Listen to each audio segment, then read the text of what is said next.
All of you are aware that Parkinson's disease is a neurodegenerative disorder which is characterized by motor and non-motor symptom, which is a chronic progressive disorder of age. And there are a lot of treatment present with four cardinal features: rigidity, akinesia, bradykinesia, tremors, and the postural instability. And rehabilitation is one of the adjuvant therapy. And I always tell my patient that there is a 50% is medicine and 50% is rehabilitation. So if you do not do rehabilitation, you can only expect yourself to get 50% better. So there are about 5 million people worldwide. Age of onset is about 58 to 62 years, and prevalence rises every year as the age progresses, and males are at much higher risk as compared to the female.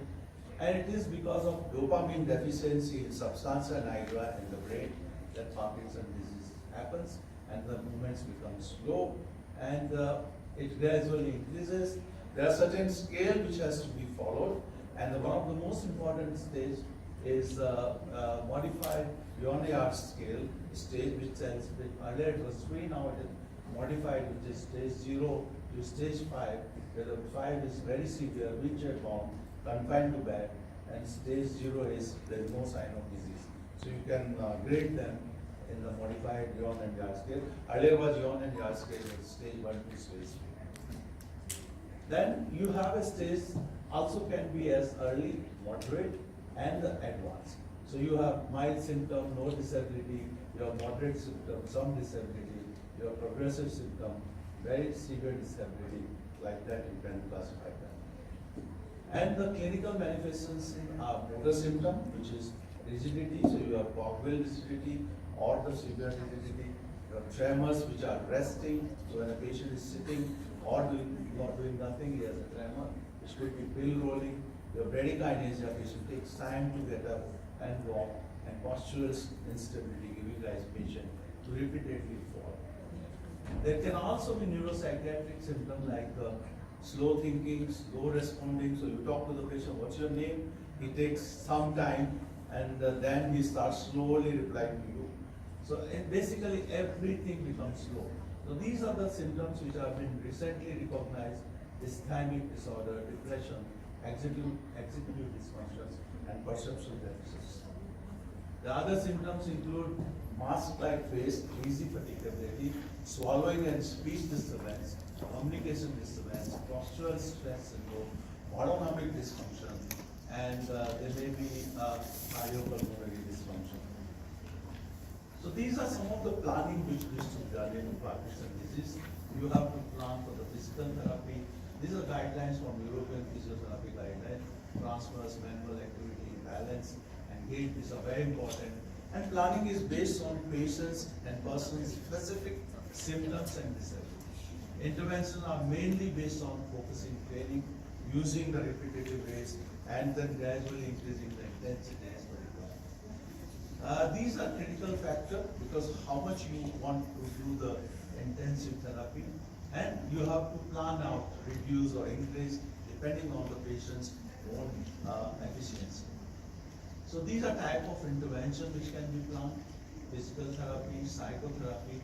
I forgot to mention here the speech therapies come here, and these are various forms of therapy which can be tried. And then there are alternate therapy like acupuncture, tai chi, yoga. I'll come back to you later on that. So what are the physical therapy? These are the problem list, and you need to work on reduced joint range, impaired muscle strength, abnormal posture, impaired balance, impaired gait and locomotion, fatigue, pain, and impaired aerobic capacity. So you need to have goal-based learning, experience-dependent neuroplasticity, which includes repetitive, specific difficulty, complexity of problem, aerobic training, enhanced cognitive engagement through the various feedback, attention, and the physical. The goal should be to increase ability to perform the self-care and home management, to enhance behavior that foster health habits, wellness, and improve the quality of life, and to increase the strength, power, endurance, and aerobic capacity, to improve the postural control, motor function, balance and gait, and to enhance decision making regarding use of community sources, and finally to decrease the level of stress and enhance psychosocial or psychological adjustment with the patient and the family. So these are some of the benefits which can be seen with the therapy, and patient definitely feel better once they do the regular plan, and you give them the plan what is best for them. So these are some of the relaxation exercises. These are some of the rotational exercises which can be done in the bed, easy to take them in the sideline. Simple, which can be easily told to the patient how to do it. Flexible exercises, stretching, passive positioning, PNF patterns can be also done. Mobility exercises, they have to be done under the supervision by the physiotherapist, because patient cannot take themselves, and that helps particularly for the balance, for the pelvic, mobility, and etc. Then gait training, which can be done through the robot, gait trainer, depending on the patient's, again, disability. So you can improve the lengthen the stride, broaden QS, improve stepping, heel toe pattern, increase controllator thumb movement, arm swinging, etc. Particularly those people who have freezing gait, sensory-motor tricks, and the repetitive movement can help them overcome it. And you can have body-supported treadmill training, and you can also have balance exercises on the balance master, and the patient, those who has only the balance affected, they can be taken on that. And these are some of the patterns which can be done.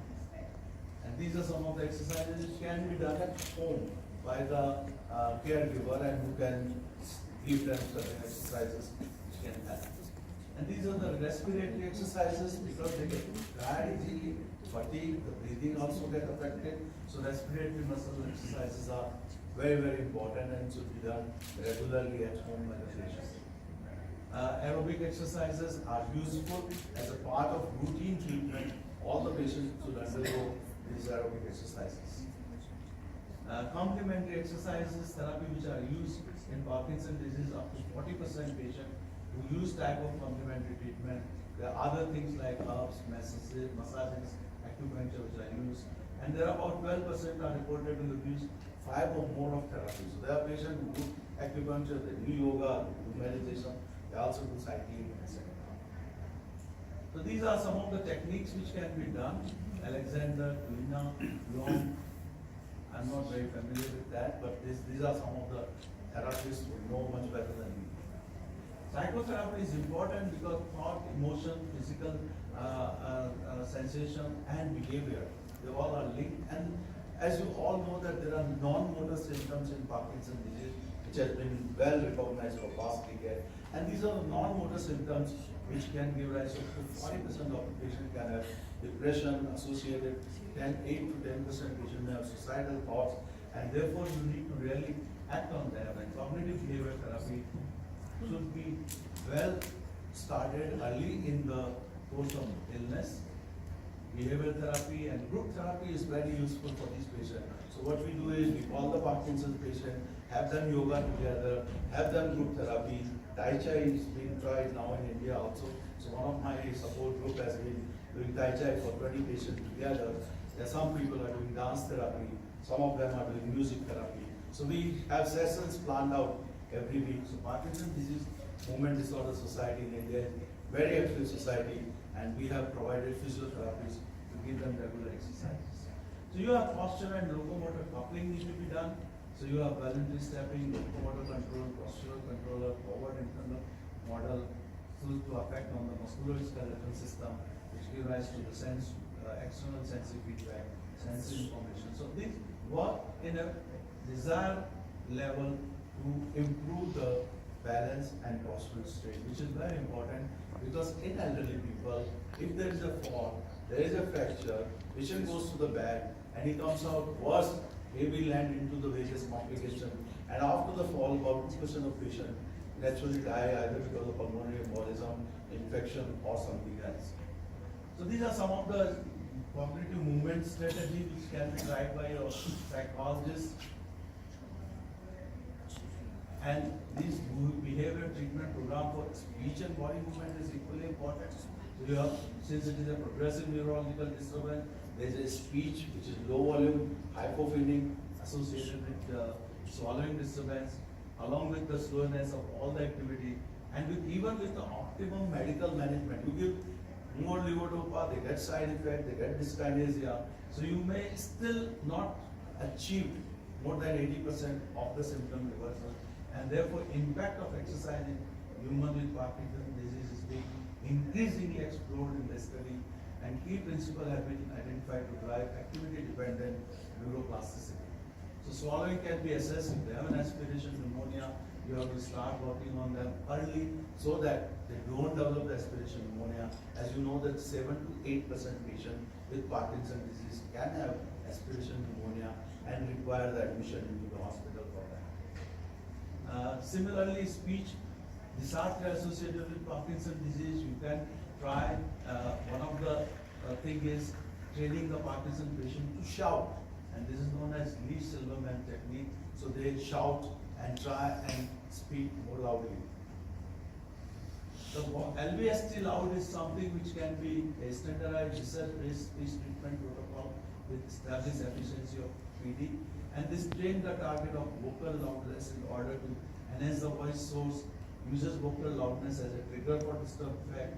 It recalibrates sensimotor perception of the true vocal loudness, and it trains a single sense cue and attention to action to facilitate generalization of treatment effect. So I think some of you who are speech therapists, they would know much better than me. But this is LVST big is training of amplitude rather than speed. A training to increase the velocity of the movement also. A training of amplitude not only result in bigger but also in faster and more precise movement.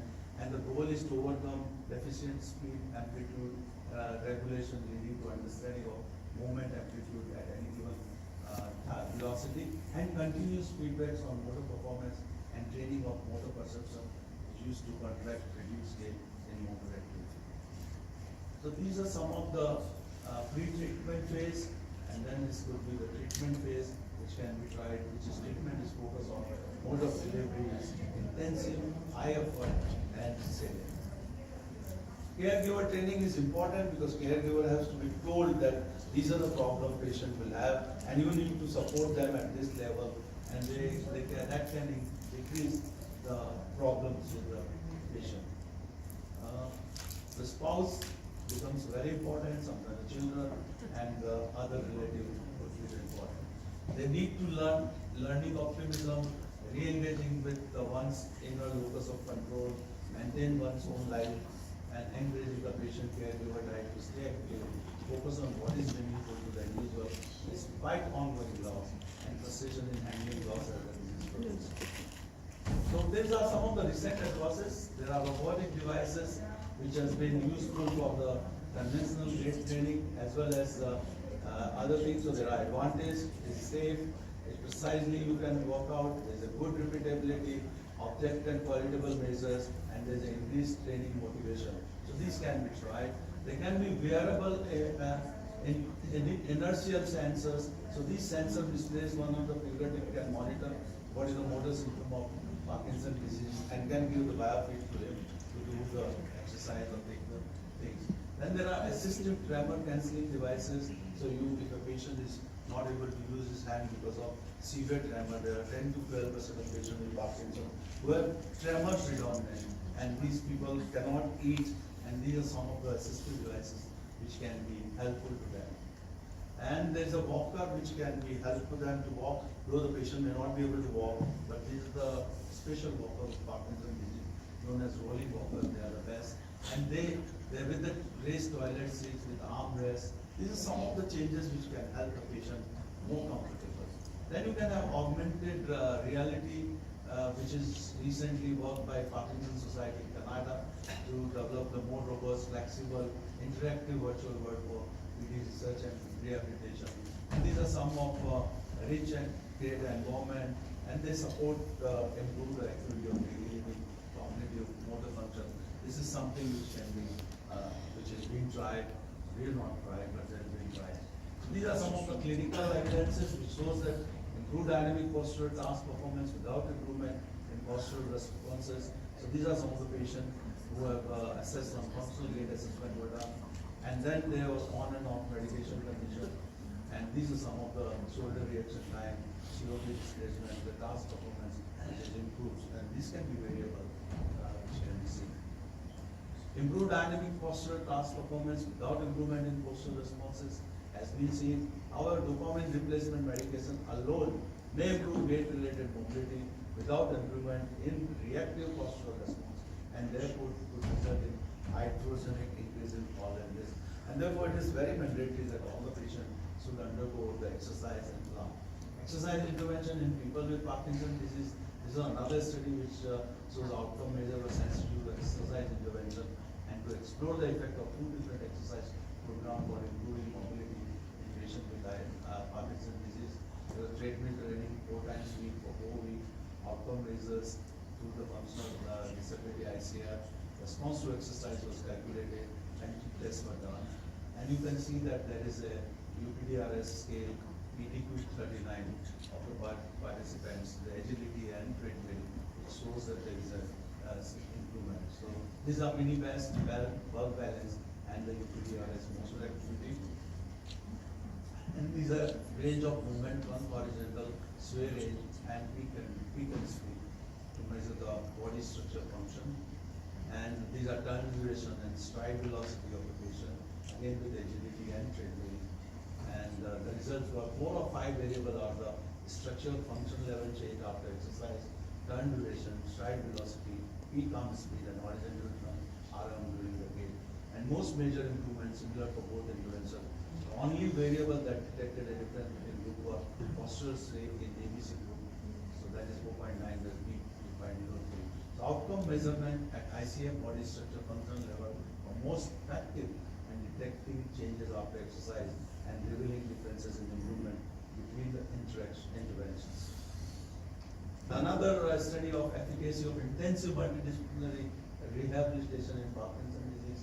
And here again, 4-week multidisciplinary aerobic, motor, cognitive, intensive rehab treatment, that is MIRT, improve the quality of life of patients with Parkinson's disease, short-term and long-term period for both.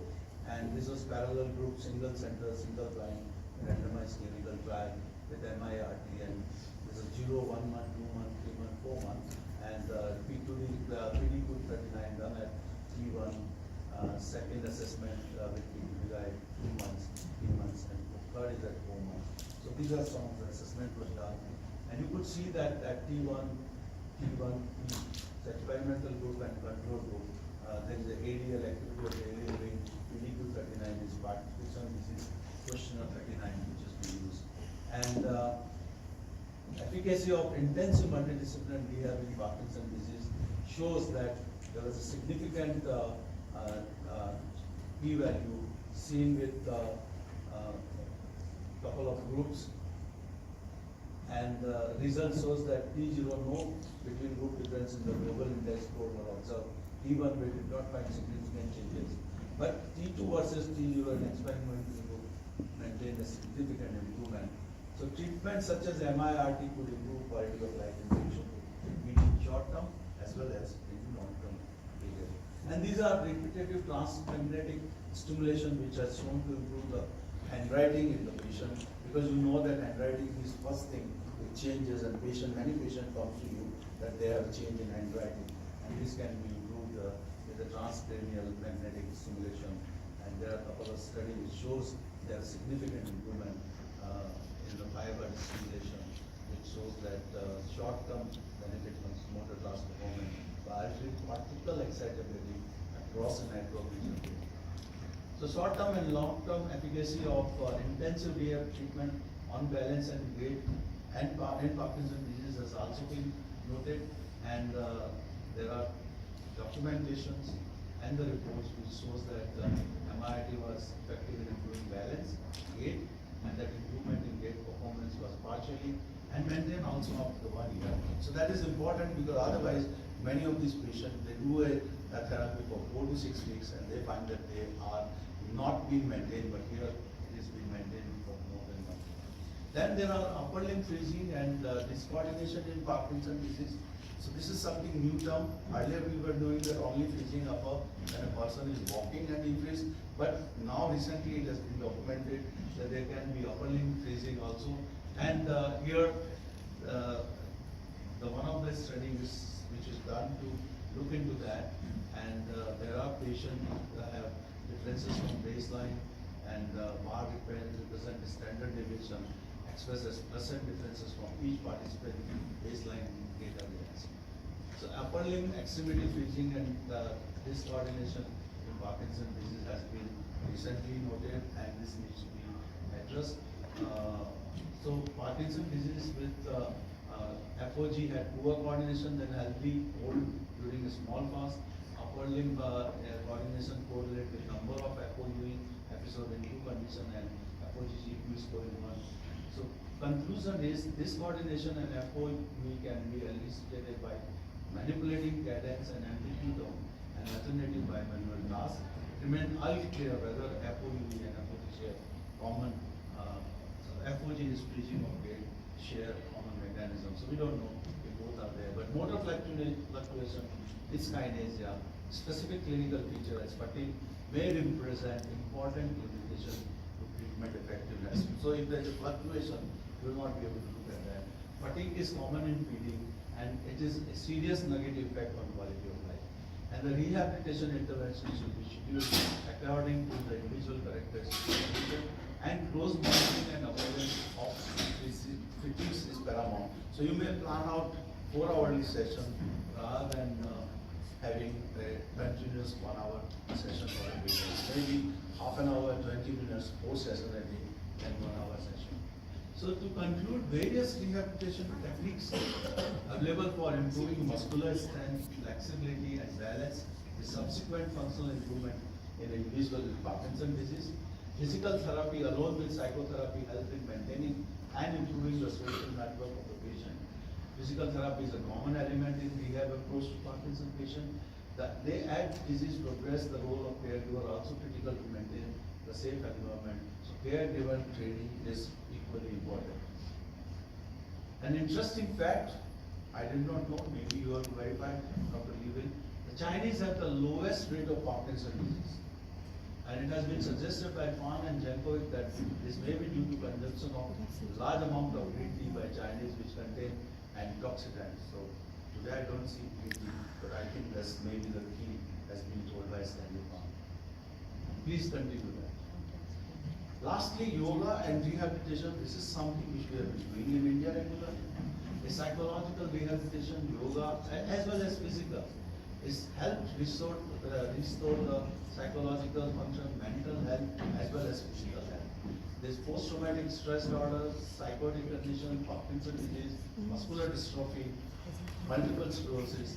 These are some of the disorder of the brain which has modest improvement in personal mobility, balance, and lower limb strength in person with PD. And improved upper and lower body flexibility following yoga in a person with Parkinson's disease is well known. So yoga helps rewire the brain, balance range of motion, strength and endurance. Yoga can unintentionally help your gait, and yoga can be modified to all stages of the recovery. And these are some of the studies which has been studied quality of life measure in patients with Parkinson's disease, and there were 13 patients randomized to either yoga or a control group. The yoga group participated in twice weekly yoga session of 12 weeks, and they were evaluated 6-12 weeks using the UPDRS, clinical measure of health-related quality of life and physiological measurement. And you could see that the yoga one, they did better as compared to the control group. And the yoga may improve aspects of quality life, physiological function in stage 1 to 2 PD. Further larger studies are needed to confirm and explain or finding the effect of yoga and PD. So there are other therapies like music and dance therapy, which I have not brought the video, but they can also, though the patient is not able to walk, but we found that they are beautifully danced to the music. So these are some of the things which we need to look into, and I think Parkinson's disease is something where, beside the medicine, there is a tremendous role of rehabilitation. Thank you very much for your patience. Thank you, Professor. Okay, questions? 有没有问题啊？就是刚说我讲了很多这个帕金森性的康复里面怎么可以帮助这个病人？我上次的分类呢，你们很少有机会就这个帕金森的病人的康复嘛，因为都是这个神经科医师，他们都是这个药物，但是现在研究了，刚才他说了，这个认知方面 cognitive 影响这个帕金森的走路了，也很重要的。所以在这康复里边呢，所以这个言语啊、行动啊，都能够帮助这个病人的。I just talk to the local people because the health service organization is a bit different. The neurologists look after the Parkinson patient, but they seldom refer to rehab. That's why the local workers may have less experience in rehabilitation of Parkinson patients. But we now knowing from the literature, even the mobility, the gait, the big components from a cognitive aspect. That's why the rehab, the gait training is very important. That's not simply just from the medication, because some Parkinson patients may be lateralizing their posture and the backward and instability, etc. That cannot be helped by medication. That's why this one internationally, the message that the rehabilitation can help the Parkinson patient is a big task to put forward, because traditionally the neurologist just giving medication to the patient. They help them a lot, but some motor cognitive aspect that need to be looked after by the rehab aspect. Another thing you put forward is speech. Now we have some techniques to help the Parkinson patient speak louder and less monotonous speech. That's very important. Okay. 有没有问题 locally? Okay. So what about the question is for you, Leonard. What about the green tea, the mountain green tea? Should we be advocating that in Australia? OK， 问题就是刚才施教授讲了，在中国人来说了，就这个帕金森症呢，比发病率比较小，所以可能就是我们喝的乳茶可以防止。但是这个是不是精准的？在香港呢，这个帕金森症的发病率和老外的差不多。为什么国内这个比较小呢？就是reporting， 就是诊断可能比较迟，所以这个发病率好像比较小。我相信过几年后，越来越多病人呢能够早一点发现呢，这个发病率就高了。Okay, I just telling them though, what you mentioned, the Chinese has less incidents. That's not true. In Hong Kong, the incident, I'm talking about Chinese, the incidence of Parkinson's disease comparable with the Western people. But while in the mainland China may be lower, probably the diagnosis, they're not diagnosing it as early. That's why the incidence is a bit lower. But in Hong Kong, at least in the southern part of China, is more or less comparable. That's why the next assumption, the green tea can help, but it's not that bad. Same the coffee, can help. The coffee can also help to reduce the incidence of Parkinson, protective value. And Australians drink a lot of coffee. We have a lot of Parkinson. And alcohol, etc. Okay, any other questions? Okay, one question I would like to, because you mentioned the cognitive aspect and the physical training, any specific physical modality can help, translate in Chinese. 他刚才说了，就是在步态的帕金森这边的步态的就运动治疗可以帮助我。问问他有没有一个投币的疗法可以帮助这个病人。Because 在这里呢，我们这个有个很出名的物理治疗专家，意大利来的他们能够到了，他可能带他。Okay, I asked the question because even Newmo cannot answer. I know there's a very famous physiotherapist from Australia. She can answer this question. Any specific type of mobility training that can help the improve the gait? Because usually when I find that the patient has some gait disorder, I mean talking about Parkinson's patient, other than medication, I always refer to physiotherapy, and they can really help. That's what I want to know. Any specific type of therapies you will provide to the PD patients? All right, so for the mobility, Actually, one really need to look at, as I mentioned here, we have to find out what is the predominant disability patient has got. Is it the trance, it is the mobility, it is the gait, is it the freezing of gait, or is it slowness? Depending on what is his predominantly problem. And two thing is, Parkinson is associated with various cognitive disorder also. So there is a idiopathic Parkinson disease, and then there is a Parkinson plus. And there is a dementia associated with Parkinson, particularly Lewy body and MSA. So those are the patients who may not respond as much to the therapy because they may not understand the need of therapy. But idiopathic Parkinson disease, many of them just come with the slowness and the gait slow. Initial stage, physical therapy alone, looking at the strengthening, balance, and the repetitive movement could be very effective. Professor Shuren，那就是由人产品是哪一类的堕胎的问题？通常简单的堕胎平衡呢，物理治疗都有很多方面可以帮助的。我们就在跟这个物理治疗专家讲讲。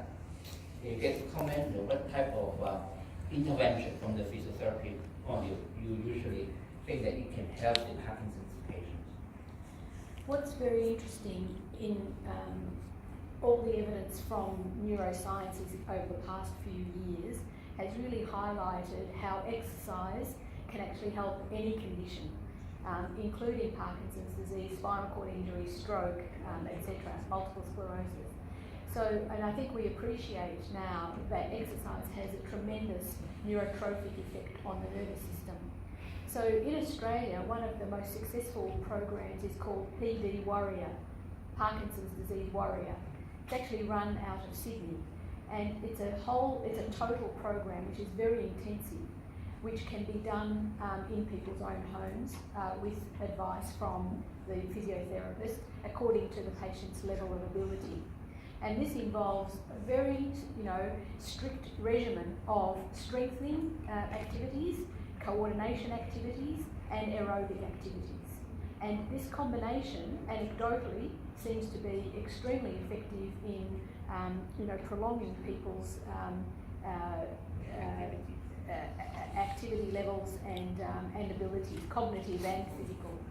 And it obviously needs to be tested, but the rationale for it is based in the neuroscience that's available. So that is really the best thing. It has to be an intensive program. It has to involve strengthening because people with Parkinson's disease are weak, and weakness leads to other problems. The coordination activities help with freezing of gait and other things. And so I think that this sort of program could be recommended. Mind you, sir, I want to add is that the most important thing is you have to understand that Parkinson's disease is a progressive disorder. So what you plan today may not be worked after 3 months. And therefore you need to really rethink your plan and the style of his intervention as per the disease progresses. Am I right? Individualized. But the exercise program needs to be maintained. That's the whole point. Today the patient may not have freezing, but after 3 months start freezing. So your whole program needs to be changed as per the... Well, obviously programs need to be adapted, Absolutely. so they need to be supervised. But for the patient, the message is you have to keep exercising. It's not a matter of having physiotherapy for 3 weeks and that's it.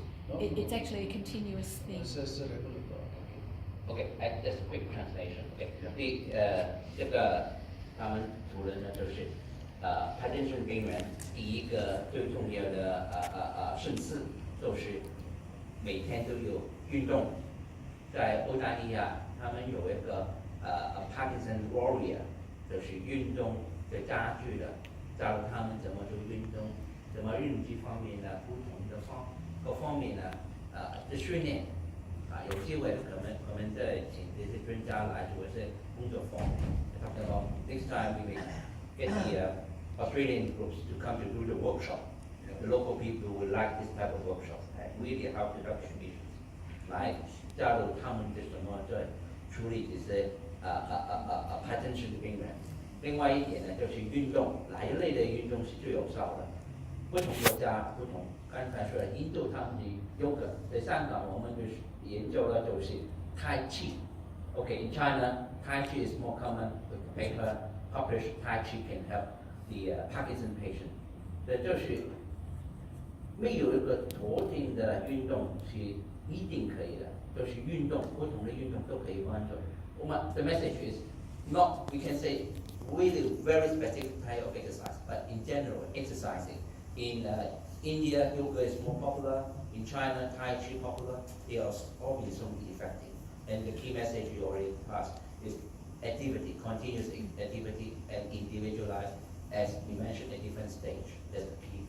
I think it's good that later on, you may come back to run workshop. They have the rehab conference every year. In NJ, we come back with teaching on, and then we get the interpreter for you to run the workshop.